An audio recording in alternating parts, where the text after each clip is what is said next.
നമ്മുടെ മാധ്യമങ്ങൾ പറയാത്ത ഒരു പ്രധാനപ്പെട്ട വാർത്ത നിങ്ങളിലേക്ക് ഞാൻ എത്തിക്കുകയാണ്. പ്രിയപ്പെട്ട പ്രേക്ഷകരെ, ഇപ്പോൾ കുറച്ച് ദിവസമായിട്ട് നമ്മുടെ സോഷ്യൽ മീഡിയയിൽ, പ്രത്യേകിച്ച് മീഡിയ വൺ പോലെയുള്ള ചാനലൊക്കെ ഇങ്ങനെ തള്ളിമറിക്കുന്ന ഒരു പാർട്ടി ഉണ്ടല്ലോ, കോക്രോച്ച് ജനതാ പാർട്ടി. അതിൻ്റെ സ്ഥാപകൻ, അല്ലെങ്കിൽ ഈ ആശയം മുന്നോട്ട് വെച്ച അഭിജിത്ത് ദീപ്കെ, അയാൾ അമേരിക്കയിലാണ്. അമേരിക്കയിലെ ഹൂസ്റ്റണിൽ, അല്ല, അമേരിക്കയിലെ ബോസ്റ്റണിൽ അയാൾ മാസ്റ്റേഴ്സ് കഴിഞ്ഞിട്ട് അവിടെ നിൽക്കുകയാണ്. മാസ്റ്റേഴ്സ് കഴിഞ്ഞിട്ട് അവിടെ നിൽക്കുന്നത് ശ്രദ്ധിക്കണം. അത് എന്തുകൊണ്ടാണ്? വളരെ പ്രധാനപ്പെട്ട ചോദ്യമാണ്. ഇതാരും പറയുന്നില്ല. അതിന് കാരണമുണ്ട്. പൂനെ പോലീസ് പറയുന്നതിന് കാരണം. പൂനെയിൽ ഇയാൾക്കെതിരെ കേസുണ്ട്. കേസ് എന്താണെന്നറിയാമോ? കേസ് ഇയാൾ ഇന്ത്യക്കെതിരായ നിലപാടെടുത്തു. നമ്മുടെ ഭരണഘടനയിൽ ഉണ്ടായിരുന്ന അനുച്ഛേദം 370, ആർട്ടിക്കിൾ 370 നീക്കം ചെയ്ത സമയത്ത് പാകിസ്ഥാൻ അനുകൂലമായി സോഷ്യൽ മീഡിയയിൽ നിരന്തരം കാമ്പയിൻ ചെയ്തതിൻ്റെ പേരിൽ പൂനെ പോലീസ് കേസെടുത്തിരിക്കുന്ന ആളാണ് അഭിജിത്ത് ദീപ്കെ. എന്ന് പറഞ്ഞാൽ പാകിസ്ഥാന് വേണ്ടി സംസാരിക്കുന്ന ആൾ. അപ്പോൾ പാകിസ്ഥാൻ്റെ ആരാണ്? പാകിസ്ഥാൻ്റെ ചാരൻ. ഇന്ത്യയിലേക്ക് വന്ന അയാളെ അറസ്റ്റ് ചെയ്യും. UAPA ചുമത്തി അറസ്റ്റ് ചെയ്യണമെന്ന് ആവശ്യപ്പെട്ട് ലീഗൽ റൈറ്റ്സ് ഒബ്സർവേറ്ററി എന്ന് പറയുന്ന സംഘടന കേസ് കൊടുത്തിട്ടുണ്ട്. അതേ തുടർന്നാണ് അഭിജിത്ത് ദീപ്കെ എന്ന് പറയുന്ന ഈ കോക്രോച്ച് പാറ്റ പാറ്റയുടെ പേരിൽ ആളുകളെ സംഘടിപ്പിച്ച് ജൻസി കലാപമുണ്ടാക്കി ഇന്ത്യയിലെ ഭരണകൂടത്തെ അട്ടിമറിക്കാനുള്ള പുതിയ ടൂൾ കിറ്റുമായി വന്നിട്ടുള്ള വിദ്വാൻ അമേരിക്കയിലെ ബോസ്റ്റണിൽ അയാളുടെ മാസ്റ്റേഴ്സ് കഴിഞ്ഞിട്ടും അവിടെ തുടരുന്നതെന്നാണ് ഏറ്റവും പുതിയ വാർത്ത. ഇത് പറഞ്ഞിട്ടുണ്ടോ ആരെങ്കിലും? ഇത് മാത്രമല്ല, ഇയാളുടെ ചരിത്രം എന്താണ്? ഇയാൾ 2023 വരെ ഡൽഹി മുഖ്യമന്ത്രി അരവിന്ദ് കെജ്രിവാളിൻ്റെ ഏറ്റവും അടുത്ത ആളായിരുന്നു. അരവിന്ദ് കെജ്രിവാളിൻ്റെ സോഷ്യൽ മീഡിയ ടീമിൻ്റെ ഹെഡായിട്ട് മനീഷ് സിസോദിയ, തട്ടിപ്പ് കേസിൽ ജയിലിൽ കിടന്ന ഉപമുഖ്യമന്ത്രി മനീഷ് സിസോദിയയുടെ റൈറ്റ് ഹാൻഡായിട്ട് പ്രവർത്തിച്ച ആളാണ്. താൻ മോദിക്കെതിരാണെന്ന് പ്രഖ്യാപിച്ച ആളാണ്. അപ്പോൾ മോദിക്കെതിരാണ്, BJPക്കെതിരാണ്, കാശ്മീർ പാകിസ്ഥാൻ്റെയാണെന്ന് പറയുന്ന ആളാണ്. പാകിസ്ഥാനിൽ നിന്ന് എല്ലാ പിന്തുണയും കിട്ടുന്ന ആളാണ്. എങ്ങനെ കിട്ടുന്നു? കോക്രോച്ച് ജനതാ പാർട്ടിയുടെ സപ്പോർട്ടർമാരായിട്ട് വന്നിരിക്കുന്നവരാണ് 40% പാകിസ്ഥാനികൾ, ബാക്കി ബംഗ്ലാദേശികൾ, പിന്നെ അമേരിക്കയിലുള്ളവർ, പിന്നെ 9% ഇന്ത്യക്കാർ. 9%-ൽ 90 പേരും മുസ്ലിം പേരുകാർ. മനസ്സിലായില്ലേ? അതാണ് ഇവിടെ ചില ആളുകൾ, ഈഷ മറിയം ഹാരിസ് എന്ന് പറഞ്ഞൊരു പെൺകുട്ടി നമ്മുടെ മലയാളം ചാനലിലൊക്കെ വന്നിരുന്നിട്ട് അങ്ങ് തള്ളിപ്പറിക്കും. ഞങ്ങൾ അട്ടിമറിക്കും, നേപ്പാൾ പോലൊന്നും അല്ല, ഞങ്ങൾ ഭരണം അങ്ങ് പിടിച്ചെടുക്കും. എന്ത് പാകിസ്ഥാൻ ബന്ധമുള്ള ആളാണ് അഭിജിത്ത് ദീപ്കെ എന്ന് പോലീസിൻ്റെ ക്രൈം റെക്കോർഡിലുള്ള ആളാണ് എന്ന് വ്യക്തമായതിനെ തുടർന്നാണ് ഇയാളുടെ സോഷ്യൽ മീഡിയ അക്കൗണ്ടുകൾ വിലക്കാൻ ഇൻ്റലിജൻസ് ബ്യൂറോ അടക്കമുള്ളവർ തീരുമാനിച്ചതെന്ന് ഇപ്പോൾ പുറത്തു വരുന്നുണ്ട്. അതുമാത്രമല്ല, ഈ പ്രസ്ഥാനത്തിന്, ഈ ഓൺലൈൻ കൂട്ടായ്മയ്ക്ക് ഫണ്ട് വരുന്നുണ്ട്, വിദേശത്ത് ഫണ്ട് വരുന്നുണ്ട്. ഇപ്പോൾ മില്യൺ കണക്കിന് ഫോളോവേഴ്സ് ഉണ്ടെന്നാണ് പറയുന്നത്. ഈ ഫോളോവേഴ്സ് വഴി ഫണ്ട് സമാഹരണം നടക്കുന്നുണ്ടോ? കാരണം ഈ ഫോളോവേഴ്സിലെ സിംഹഭാഗവും ഇന്ത്യക്ക് പുറത്താണ്, പാകിസ്ഥാനിലാണ്, ബംഗ്ലാദേശിലാണ്, അമേരിക്കയിലാണ്, ഗൾഫ് രാജ്യങ്ങളിലാണ്. അവിടെ നിന്നൊക്കെ ഇതിന് ഫണ്ട് വരുന്നുണ്ടോ? മറ്റാരുടെയെങ്കിലും സഹായമുണ്ടോ? അമേരിക്കയിൽ നിന്നിട്ട് ഇയാൾ ഉണ്ടാക്കിയ ഒരു ടൂൾ കിറ്റിൻ്റെ ഭാഗമാണിത്. ഇതിൻ്റെ പിന്നിൽ ആരൊക്കെ പ്രവർത്തിക്കും? ധ്രുവറാട്ടി അടക്കമുള്ളവർ പിന്തുണ പ്രഖ്യാപിച്ചു, പ്രശാന്ത് കിഷോർ അടക്കമുള്ളവർ പിന്തുണ പ്രഖ്യാപിച്ചു, മഹുവ മൊയ്ത്ര എന്ന് പറയുന്ന TMCയുടെ, തൃണമൂൽ കോൺഗ്രസിൻ്റെ തീപ്പൊരി നേതാവ് പിന്തുണ പ്രഖ്യാപിച്ചു. അപ്പോൾ മൊത്തത്തിൽ കാര്യങ്ങളുടെ പോക്ക് അങ്ങനെയാണ്. അതുമാത്രമല്ല, കേന്ദ്ര വിദ്യാഭ്യാസ മന്ത്രി രാജിവെക്കണമെന്നൊരു ആവശ്യപ്പെട്ടിരിക്കുന്നു, തെരുവിലിറങ്ങാൻ പോകുന്നു, മനുഷ്യച്ചങ്ങൽ നടത്തുന്നു, ചിലർക്കൊക്കെ പ്ലക്കാർഡുമായിട്ട് നടക്കുന്നു, ഭരണം മാറണമെന്ന് പറയുന്നു, പോലീസ് വണ്ടി തടയുന്നു. അങ്ങനെ കാര്യങ്ങൾ പതുക്കെ എസ്കലേറ്റ് ചെയ്യുകയാണ്. ഇതിൻ്റെ പിന്നിൽ രാജ്യവിരുദ്ധ ശക്തികളാണ് എന്ന് പറയാൻ മറ്റൊരു കാര്യം കൂടെ. അഭിജിത്ത് ദീപ്കയുടെ ചില വീഡിയോസ് ഇപ്പോൾ പുറത്തു വന്നിട്ടുണ്ട്. നിങ്ങൾ ഓർക്കുന്നില്ലേ? ഡൽഹിയിലെ ഷഹീൻബാദിൽ പൗരത്വ ഭേദഗതി നിയമം നടപ്പാക്കുന്നതിനെതിരെ വലിയ സമരം നടന്നു. മുസ്ലിമുകൾ, തീവ്രവാദ സംഘടനകൾ ചേർന്ന് നടത്തിയ സമരം. ആ സമരത്തിൽ പങ്കെടുത്തുകൊണ്ട് ഈ അഭിജിത്ത് ദീപ്കെ പ്രസംഗിക്കുന്നു. ഞങ്ങളാരും ഒരു കടലാസം കാണിക്കാൻ പോകുന്നില്ല, ഇവിടെ CAA നടപ്പാക്കാൻ സമ്മതിക്കത്തില്ല, NRC നടപ്പാക്കാൻ സമ്മതിക്കത്തില്ല, ഒരു കടലാസം കാണിക്കാൻ പോകുന്നില്ല. നിങ്ങളാരാണ്? പ്രധാനമന്ത്രി മോദി വസ്ത്രം നോക്കി ആളുകളുടെ ജാതിയും മതം പറയാൻ നിങ്ങളാരാണ്? മോദി എന്ന് പറഞ്ഞിരുന്നു. ഈ സമരത്തിൽ പങ്കെടുക്കുന്ന ആളുകളുടെ വേഷം കണ്ടാൽ അറിയാം ഈ സമരത്തിന് പിന്നിൽ ആരാണെന്ന്.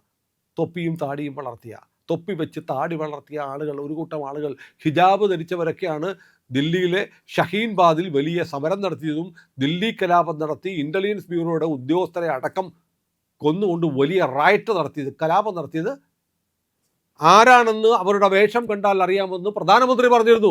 അതേക്കുറിച്ച് ഇയാൾ പ്രസംഗിച്ചതാണ്. മോദി कौन है मेरा धर्म पूछने वाला मेरे कपड़ों को देखकर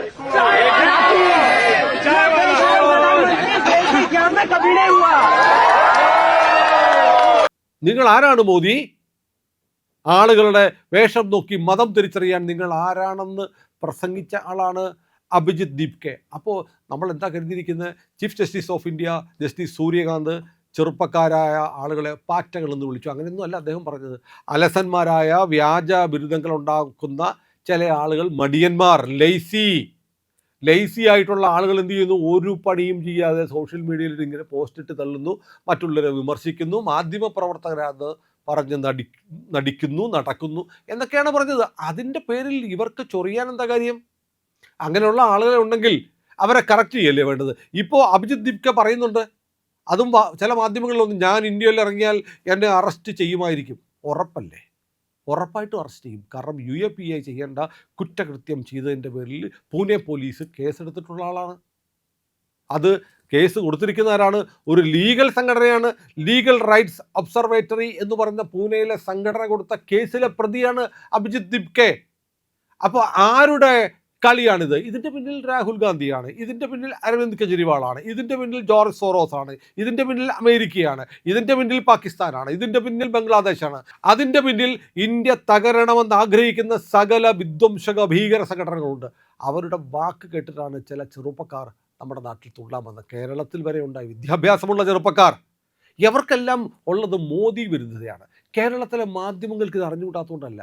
ഇവിടെ ഒരു ചെറിയ ഓൺലൈൻ ചാനൽ നടത്തുന്ന നമുക്ക് ഈ വിവരങ്ങൾ കിട്ടുന്നുണ്ടെങ്കിൽ ഇവിടെ എല്ലാ സംവിധാനങ്ങളുമുള്ള നൂറുകണക്കിന് ജീവനക്കാരും സംവിധാനങ്ങളുമുള്ള വമ്പൻ മാധ്യമങ്ങൾക്ക് ഈ വിവരം കിട്ടാഞ്ഞിട്ടാണോ? അല്ലെന്നേ, അവർ കിട്ടിയിട്ടും പറയാത്തതാണെന്നേ. അവർക്ക് ഈ സർക്കാരിനെ അട്ടിമറിക്കണം, രാജ്യത്ത് അസ്ഥിരത ഉണ്ടാവണം, രാജ്യത്ത് കലാപം ഉണ്ടാവണം, നരേന്ദ്രമോദി ഇറങ്ങണം. കാരണം അവർക്ക് രാഹുൽ ഗാന്ധിയെ വാഴിക്കണ്ടേ? രാഹുൽ ഗാന്ധി തെരഞ്ഞെടുപ്പിലൂടെ ജയിക്കാൻ പോകുന്നില്ല. അതുകൊണ്ട് എങ്ങനെയെങ്കിലും ഭാരതത്തിലെ സർക്കാരിനെ അട്ടിമറിക്കണം എന്ന് ആഗ്രഹിക്കുന്നു. രാഹുൽ ഗാന്ധിയുടെയും കെജ്രിവാളിൻ്റെയും സ്വരമൊന്നുമല്ലേ? നേപ്പാൾ കണ്ടില്ലേ? ശ്രീലങ്ക കണ്ടില്ലേ? ബംഗ്ലാദേശ് കണ്ടില്ലേ? എന്താണ് ഇവിടുത്തെ ചെറുപ്പക്കാർ തെരുവിലിറങ്ങാത്തത് എന്നു ചോദിച്ച് പരസ്യമായി ഭരണകൂടത്തെ അട്ടിമറിക്കാൻ കലാപത്തിന് ആഹ്വാനം ചെയ്യുന്ന രണ്ട് നേതാക്കന്മാർ. അവരാണിതിനു പിന്നിൽ. കെജ്രിവാളിൻ്റെ ബന്ധം അങ്ങനെ നിഷേധിക്കാൻ പറ്റും? കെജ്രിവാളിൻ്റെ സ്ട്രാറ്റജി, പൊളിറ്റിക്കൽ സ്ട്രാറ്റജി തീരുമാനിച്ചിരുന്ന മീഡിയ ടീമിൻ്റെ ഹെഡാണ് അഭിജിത്ത് ദീപ്കെ. ഇനിയിപ്പോൾ പഞ്ചാബ് ഇലക്ഷൻ വരാൻ പോവാ. ബീഹാറും ബംഗാളും ആസാമും കയ്യിൽ നിന്ന് പോയതോടുകൂടി ഇനി ഇന്ത്യയിൽ ഒരിക്കലും തങ്ങൾക്ക് തിരിച്ചു വരാൻ കഴിയില്ല. ഇനി നടക്കാൻ പോകുന്ന കർണാടക, അത് കഴിഞ്ഞ് ഉത്തർപ്രദേശ് അടക്കമുള്ള സംസ്ഥാനങ്ങളിലൊക്കെ തെരഞ്ഞെടുപ്പ് നടക്കാൻ പോവാണ്. ഇവിടെ ഒന്നും ജയിക്കില്ല എന്ന് നല്ല ബോധ്യമുണ്ട്. അപ്പോൾ ഇനി ഒറ്റ മാർഗ്ഗമുള്ളൂ, കലാപം ഉണ്ടാക്കുക.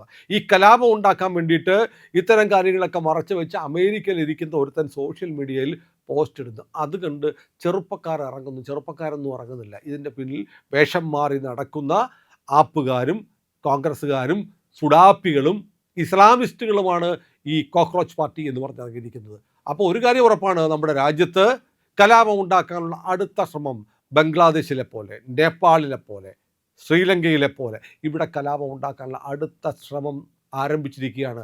കോക്രോച്ച് എന്നും പറഞ്ഞ് തെരുവിലിറങ്ങിയ കോക്രോച്ചിനെ തല്ലിക്കൊല്ലാം. പീരങ്കിയൊന്നും വേണ്ടെന്നേ, ഒരു ചെരുപ്പൂരി ഒരൊറ്റ അടി കൊടുത്താൽ മതി, ഇതിൻ്റെ പണി തീരും. ഇന്ത്യയിലെ ജനങ്ങൾ ഇവരെ കൈകാര്യം ചെയ്യുന്ന നാളുകൾ ദൂരത്തല്ല. ഏതായാലും ഇൻ്റലിജൻസ് ബ്യൂറോ അടക്കമുള്ള രഹസ്യാന്വേഷണ ഏജൻസികൾ ഇവയെക്കുറിച്ച്, ഇവയുടെ പ്രവർത്തനങ്ങളെക്കുറിച്ച്, ഇതിന് ഫണ്ട് വരുന്നതിനെക്കുറിച്ച്, ഇതിൻ്റെ പിന്നിൽ പ്രവർത്തിക്കുന്ന ആളുകളെക്കുറിച്ച് അന്വേഷണം ആരംഭിച്ചു കഴിഞ്ഞിട്ടുണ്ട്. ഏതായാലും ഒരു കാര്യം ഉറപ്പാണ്, കോക്രോച്ച് എന്ന് പറയുന്ന ജീവി നമുക്കത്ര ഇഷ്ടമുള്ളതൊന്നുമല്ല. നമുക്ക് വെറുപ്പുള്ള ഒരു ജീവിയാണ് പാറ്റകൾ. പാറ്റകളെ ഇഷ്ടപ്പെടുന്ന ആരെങ്കിലും ഉണ്ടോ? നോക്കൂ, കെജ്രിവാളിൻ്റെ ചിഹ്നം എന്തായിരുന്നു? ചൂല് കണി കാണാൻ പോലും കൊള്ളില്ലെന്നാണ് നമ്മുടെയൊക്കെ വിശ്വാസം. ചൂല് കൊണ്ടുവന്നു. നമ്മൾ സാധാരണ ദൈനംദിന ജീവിതത്തിൽ അപ്രിയകരമെന്ന് കരുതുന്ന ഒരു അടയാളവുമായിട്ട് വന്നു ചൂല്. അതുപോലെ അപ്രിയകരമായ ഒരു അടയാളവുമായിട്ട് വന്നിരിക്കുകയാണ് കോക്രോച്ച്. ഇതിൻ്റെ പിന്നിൽ രാജ്യവിരുദ്ധ ശക്തികളാണ്, പാകിസ്ഥാനാണ്, പാകിസ്ഥാൻ ഫണ്ട് പറ്റുന്നവരാണ് എന്ന് വ്യക്തമായിരിക്കുന്നു. പാകിസ്ഥാൻ്റെ ഹാൻഡ്ലറായിട്ട് പ്രവർത്തിച്ച ആളാണ് അഭിജിത്ത് ദീപ്കെ എന്ന് വ്യക്തമായിരിക്കുന്നു. പൂനെ പോലീസ് ഇയാൾക്കെതിരെ കേസെടുത്തിട്ടുണ്ട്. ഇത് നമ്മുടെ മാധ്യമങ്ങൾ പറയില്ല. കരുതിയിരിക്കുക, കോക്രോച്ചിൻ്റെ പിന്നാലെ നമ്മുടെ കുട്ടികൾ ആരെങ്കിലും പോകുന്നുണ്ടെങ്കിൽ അവരോട് ലഡാക്കിലെ കാര്യം ഒന്ന് ഓർപ്പിക്കുക. ലഡാക്കിൽ വാൻചുക്കിൻ്റെ നേതൃത്വത്തിൽ ഇതുപോലൊരു ജൻസി കലാപം നടത്താൻ നോക്കി. 4-5 നെഞ്ചത്ത് വെടിയുണ്ട കയറി ചത്തുപോയി. ഒരുപാട് എണ്ണത്തിന് നല്ല പരുക്കം പറ്റി, നല്ല ഇടി കിട്ടി ലഡാക്ക് പോലീസിൻ്റെ കയ്യിൽ നിന്ന്. അപ്പം അതുകൊണ്ട് കരുതിയിരിക്കാൻ കുട്ടികളോട് പറയുക, ഇതിലൊന്നും വീഴാതിരിക്കുക. ഇതിൻ്റെ പിന്നിൽ കളിക്കുന്നത് പ്രതിപക്ഷം തന്നെയാണ്. അവർ കാമഫ്ലാഷ് ചെയ്ത് കലാപം ഉണ്ടാക്കാൻ വേണ്ടി ചെറുപ്പക്കാരുടെ പേരിൽ നടത്തുന്ന ശ്രമമാണ്. രാജ്യവിരുദ്ധരാണ്, പാകിസ്ഥാൻ ചാരനാണ് അഭിജിത്ത് ദീപ്കെ എന്ന് വ്യക്തമായിരിക്കുന്നു. ഏതായാലും പ്രിയപ്പെട്ട പ്രേക്ഷകരെ, ഇത് നമ്മുടെ ഒരു മാധ്യമവും നിങ്ങളോട് പറയില്ല, ഇന്ത്യ ലൈവേ പറയൂ. അതുകൊണ്ട് ഇന്ത്യ ലൈവിൻ്റെ കൂടെ നിൽക്കുക. ഇന്ത്യ ലൈവ് ഇതുവരെ നിങ്ങൾ സബ്സ്ക്രൈബ് ചെയ്തിട്ടില്ലെങ്കിൽ ഇപ്പോൾ തന്നെ അത് ചെയ്തേക്കുക. ഞങ്ങൾ ഇനിയും ഇത്തരം വാർത്തകളുമായി വരാം.